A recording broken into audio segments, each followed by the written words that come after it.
I would simply be explaining to you how you can like build a business from scratch down to succeeding. Like, it's very, very important that this is explained to you if you're an entrepreneur, if you're watching this, because I've figured out one thing about the whole business process in Africa. Everybody that claims to be an entrepreneur are concerned with one thing: selling, which is actually very good. Selling is like a very, very important part of a business. But I've also discovered that lots of people that are focusing on selling are not focusing on building structures around their businesses, and it's only structures that can help your business become an industry. I mean, the goal of everybody, or your goal, if you're thinking about running a business, or you want to like make like crazy amount of money in what you're running, is the fact that you want to keep making that money, like you want it to keep coming, and there is no way it can keep coming if you do not build a structure that would ensure or that would enable the money to come back. That means your customers definitely have to come back. They must also need to have the money to also pay for the product the next time they are coming back. But a lot of you running businesses do not consider this. You're only concerned about the fact that, fine, I want to start and I want to make money the first time. That survival mentality is very good for business in Africa, especially Africa, but that should not be your primary goal in business. Like, you don't build a business to survive. You build a business because you want to build an industry or you want to expand. Survival should just be like your short-term goal in order for you to be able to still remain to keep running your business. So the first thing you need to do if you want to build a business that will become an industry is to set up basic structures, and I'll be telling you the basic structures you need to put in place. Let's roll. First thing, you need to have a proper business plan, and I don't mean written business plan. Obviously you can have a business plan that is written, which is what I would encourage you to do, but it does not have to be something that is like 10-20 pages, because it's definitely going to change. Business plans changes over time. The first company I built, I spent months trying to build up the business plan. Then I discovered that the business plan was useless when I began operation, because I needed to keep iterating. But you need a business plan. The business plan will enable you to understand some things. Firstly, what exactly is the value you are offering in the business? If your business has no value to offer, you cannot make one single kobo. And the value you're offering, most times people think that when you're talking about business, the value you're offering needs to solve a world problem. I want to solve global climate problem. I want to solve a social challenge. It does not have to be like that. Coca-Cola is not solving a thirst problem. Coca-Cola is just solving probably like a satisfaction problem. Not even satisfaction problem, because definitely you can get satisfied from drinking water or from drinking other things, but they are selling a problem to you. It's like a utility. So when talking about problems, understand that it does not just have to be like a world problem. Basically, it could just be any value. Like Uber, moving from point A to point B is a value. While you are an Uber rider, you can also solve a problem with what you're doing. Probably they need extra comfort or some other things like that. So I'm just saying this because I want you to understand that problems, it's not just global problems. So firstly, define the value that you're bringing to the table. What value are you offering? Then you must be able to vet if this your value is something people need, because I have seen so many people come up with ideas. I'm almost tempted to call it ridiculous ideas, but when they come up with these ideas, it sounds so exciting to them, and it sounds so exciting to the ear, but it definitely has no market.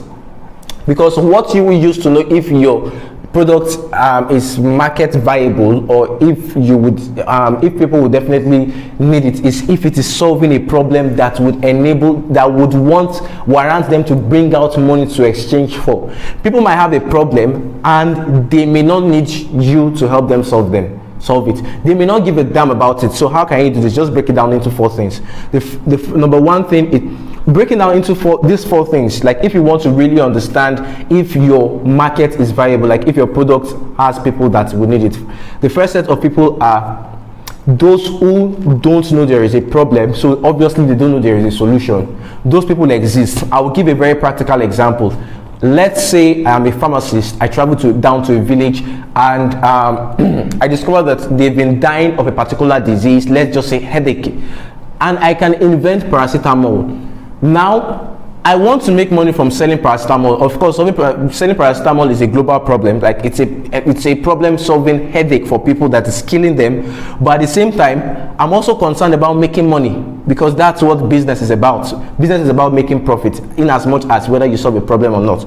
So, do these people I want to sell, they categorize them into 4 sets of persons. The first set of persons is those who don't know there is a problem, so they don't know there is a solution, and they would not want a solution. Using the village as an example, there will be some people who don't know that headache exists.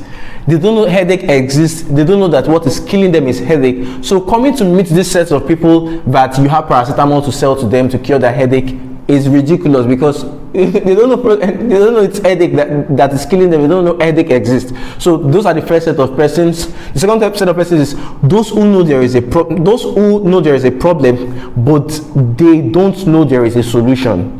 So some people are already aware that, okay, fine, headache exists, but they don't know that there's anything called paracetamol, or they are not aware that there's anything that can ever cure headache. So coming to meet this same set of persons too, that, oh, there's headache, there's paracetamol, there are some things you will need to also do to convince this person, because you obviously need to build trust. But let's still leave that. We are still categorizing how you can know if your product or the idea you're solving is market viable. Then the third set of persons is those who know there is a problem, they know there is a solution, but they don't give a damn about it. Some people are aware that, okay, fine, I might die of headache next 5 days. The headache is already killing everybody in my village, and I know that to solve this problem I need to spend 15,000 naira to get paracetamol from the neighboring village to solve it. But this 15,000 naira is to go watch a Burna Boy live concert rather than treating themselves. So the problem is, how do you sell to somebody who is aware there is a problem, aware there is a solution, but is not willing to pay? Now the last category of persons are the persons that they are aware of the problem and they are desperately looking for the solution. They are aware that this headache is there, it's definitely going to kill them, it's killing every other person in the village or in the location. They are out there to look for how to solve this. So you as an entrepreneur, you need to figure out who amongst them you want to sell to, and that's not the purpose of this video, because in one of the videos I'm going to be making, I'll be talking about who to understand to sell to. Obviously, I've made a podcast on this, on how to understand who to sell to. So if you want to listen to the podcast, you can just check through my profile. You would see the podcast there, and you'll see the link to the podcast. So the next thing, fine, we figured out like this is your value, this is what you need. The next thing to do is to understand how to build a structure around reaching your customers. And I discovered lots of businesses are existing, but they don't have structures for reaching their customers, and it's a sad reality, because everybody just want to sell, but there are no structures around it. There should be structures. If you want your business to thrive, there should be structures around how you can start, then reach your customers, win them over, and build a community around them, which obviously would mean that you would need a brand. You would need a brand, and branding is not just logo or designs alone. Branding is the perception people have towards what you're having to offer. Branding is the psychology that you sell to them. So have you built a brand? And branding is not something you can build overnight. I remember when I was running my first edtech company, it was directed at undergraduates. No, it was directed towards Nigerian youth. I wanted them to learn how to build I wanted to build a platform where they can learn online. That was 2017. Platforms like Udemy, Coursera, and the like. But the first problem I had to attack, because I definitely understood who my target audience was, I built a structure around them. I already built like the consumer persona, and I was able to deduce that this is the set of persons I want to reach out to. So if you want to build a brand, you need to build a detailed consumer persona, and I'm not going to like really dwell so much on this, but you definitely need a consumer persona. A consumer persona is a fictional representation of who your ideal audience is, just like a mental picture of, hey, who do I want to sell to? So I created several consumer personas. First one, and the consumer persona will contain several things, like what is the person's name, what is the person's age, how much do they earn, what are the problems they are facing, what are the challenges, the fears they have, their personal interests. This detail will help you understand who exactly they are, because they are strangers to you. So you want to sell to them, you want to build a structure around them. You first need to perfectly understand who exactly they are. If you don't understand it, you will not know how to build a structure around them. So I built a structure around them, and I figured out that okay, I needed to create 3 processes. First was I understood that the first set of people were not even aware that the educational system was bad. So I began to release content. And I was not releasing content on Facebook because definitely I understood structures. I realized that lots of these youths were paying attention to video content more. So I created a structure around video content. And on the first things the first stage was to make them aware of the fact that the educational system was bad and that they needed to have a way out, else they'll be in trouble. So that was the first set of content. Then I took them to the next phase, which was for them to understand that there are so much possibilities out there, so much opportunities out there for them to leverage on. And lastly, I introduced them to what exactly they can do. And I believe the community grew to over 1,000 persons within the space of 2 months, although the company crashed because it was not making profits. But we were able to build a community both online and offline, and lots of the persons individually went to learn lots of things themselves, and they're doing fine today. So if you don't understand like how to build structure around customers, somebody will just come to you, hey, I want to buy this, you buy, then you sell, but you don't understand why exactly they came to buy what they bought. Probably they just came randomly, or they saw your advert, fine, but you need to create a structure around them. Because the thing is, let me just give it, they might come and they need to come back again, while some might come and they don't need to come based on the product you're offering. A good example is Lamborghini. A Lamborghini brand does not expect that their customers buy more than 5 Lamborghinis. Well, the super rich might buy 10, 20, but a lot of the people that patronize Lamborghini, they don't buy beyond one product.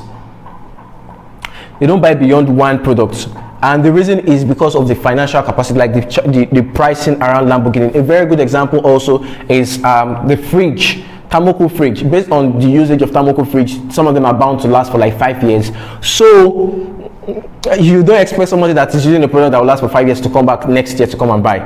And I remember that I wrote an article on customer retention and attraction, customer attraction and retention. Some of your some products require customer attraction. It requires you to focus on customer attraction, how to attract them.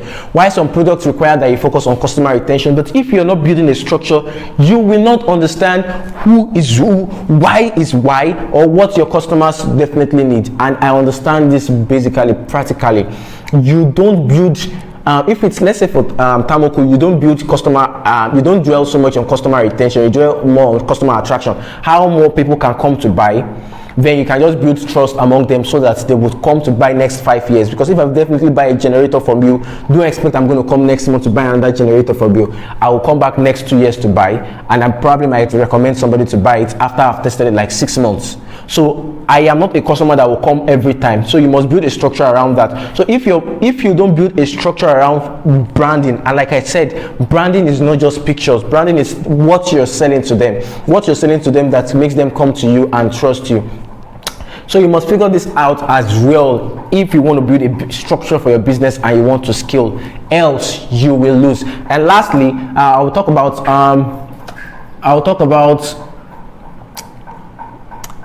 the last thing I'm going to be talking about is how you can create several channels for your business. The Igbo business traders are very good example for this. An Igbo man will start a shop today selling clothes. Tomorrow you will see him open another shop beside the shop where he sells shoes and he puts his wife there. The next tomorrow you see his wife selling clothes. Then from there they open a laundry business and stuff like that. Most of you, your business, you just focus on one thing. And it's not wrong to focus on one thing, but I mean focus on several channels to maximize more revenue. But because you're not focused on building structure around your business, you will not understand that you need all of these things. And that's why I'm saying, if you're starting a business from scratch and you have no business knowledge, just follow what I just told you.